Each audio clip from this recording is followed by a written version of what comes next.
We begin with the House Committee's approval of a resolution seeking to amend certain economic provisions of the Constitution. The House Committee on Constitutional Amendments, voting 24 to 2 to 1, passed the resolution filed by Speaker Sonny Belmonte.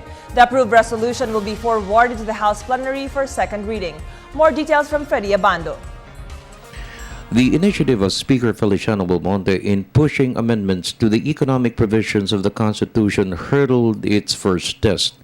The House Committee on Constitutional Amendments, chaired by Congresswoman Mylene Garcia Albano, approved Resolution Number 1, filed by the Speaker with a vote of 24 in favor, 2 against, with 1 abstention.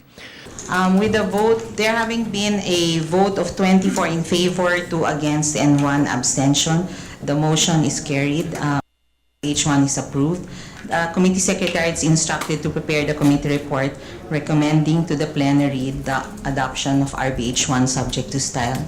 The phrase "as may be provided for by law" will be inserted in proposed amendments to 7 economic provisions of the Constitution.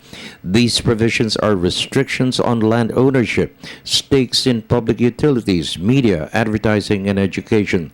The insertion of the phrase "as may be provided for by law" does not immediately amend these provisions. Congress is mandated to pass the enabling law to lift the restrictions. The vote goes hand in hand with the push of the private sector to attract more foreign direct investments for the country. Foreign direct investments to sustain economic growth. Well, we can discuss on all possibilities, Yes. but what is here on the table is really whether we agree that there should be now the prohibition in the Constitution, which comprises of 3 articles, 7 sections, and 11 sentences, will have to be changed through constitutional amendment. When we look into what the law is, then we look to the language of the document itself and the law in search of its meaning, not in any intention or philosophy. What should be taken care of and what should be examined is what it provides. And what does it provide? Unless otherwise provided by law. Congress will determine what kind of regime we will have on these matters of articles, the 3 articles of the Constitution, 12, 14, and 16. Can we not go directly to that amendment, Madam Chair, so that the people will know what we are actually wanting them to ratify, which is to open up the economy to foreigners. Prangkahan na po, para hindi na sila magtaka sa ratification. Ano ba talaga tong direction natin? Papunta ba tayo sa openness or sa closeness? Concern was raised by those opposed to the measure that future legislation will be a sellout by Congress in favor of foreign investors.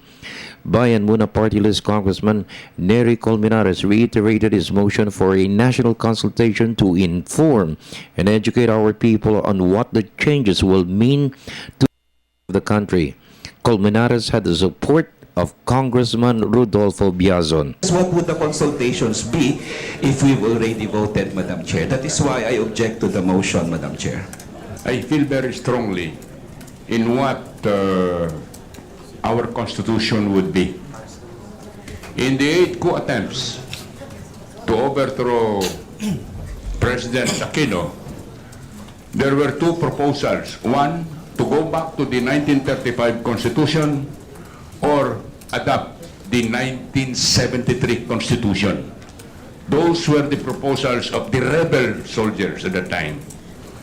And a lot of lives had been lost in those 8 coup attempts.